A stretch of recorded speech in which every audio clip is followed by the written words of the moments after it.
Hi, it's Steve and Caleb with Brownells, bringing you another episode of Smythbusters. And today, Caleb has laid out all this stuff here. I assume that has something to do with our myth that we're looking at? It certainly does, Steve. Today's myth is that good gear is just as good or better than training. Oh, okay. Gear versus training. Yeah, no one actually says that, but everybody shows it, especially on the social medias. And they show it with their dollars, too.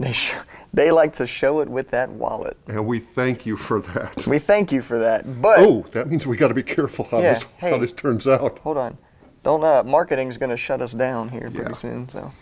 Okay, so if I buy the right gun and the right speed loaders, I should be able to shoot just as fast as Jerry Michalik, right? Yeah, you got to get the ones he uses. Yeah. Boom, done. Yeah, and wear the same shoes. I think it was socks. Okay. Is that what makes him so great? So. Okay.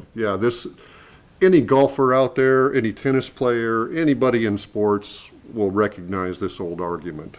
All the time. Yeah. So, I mean, we see it a lot. You know, you have guys out here that buy, the RMA level 4 plates, which are awesome plates, and brag about their plate carrier that they got, but they literally never use either one of them. They just sit in the closet, sit there, until they decide to take a picture of it to post on social media or something like that. It's great that you have the gear. That's good. You should definitely have good gear.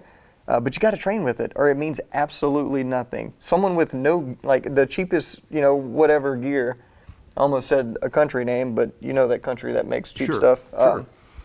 Somebody with that gear is going to be able to outshoot somebody with the best U.S.-made gear just because they spend more time training. It has absolutely nothing to do with the stuff you're wearing, to an extent. Right. The same way Rob Leatham can beat anybody at the match with anybody's gun on any given day. Exactly.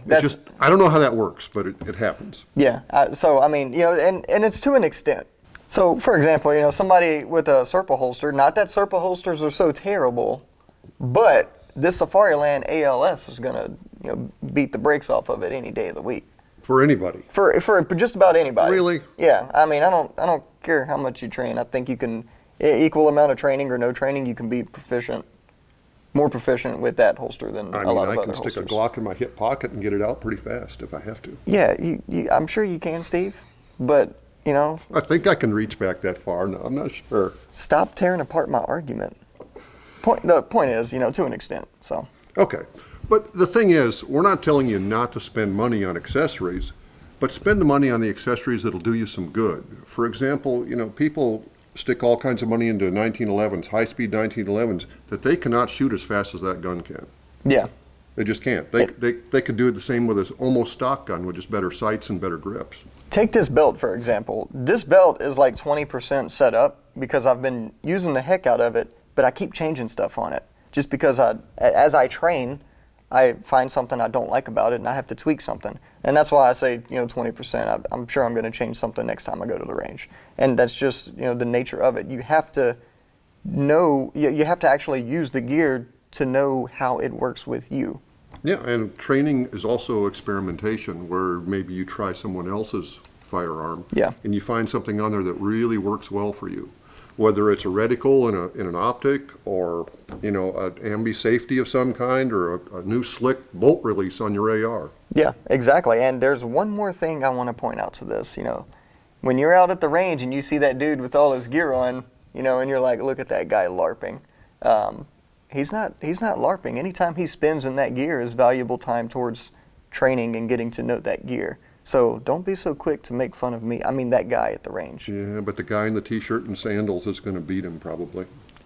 Yeah, but not in a situation where, that gear would be needed. Well, no. We're talking like prepared citizen type stuff. I understand. Ask any Ukrainian. They know what you're talking about. Yeah, any Ukrainian will definitely be able to support that statement. So the myth that training is not necessary if you have the right equipment, that is totally busted, I say. It always has been. So, even though y'all haven't been saying it, stop showing it. Yeah, so whether you're golfing or fishing or shooting, train, practice, learn about it. That's it. That's all we got. Busted. All right. That's all we got to say. If you got something to say, please leave us a comment below. We'd like to hear from you. Hit that like and subscribe button, and if you're not doing anything, check in with us later when we bring you yet another edition of Smythbusters.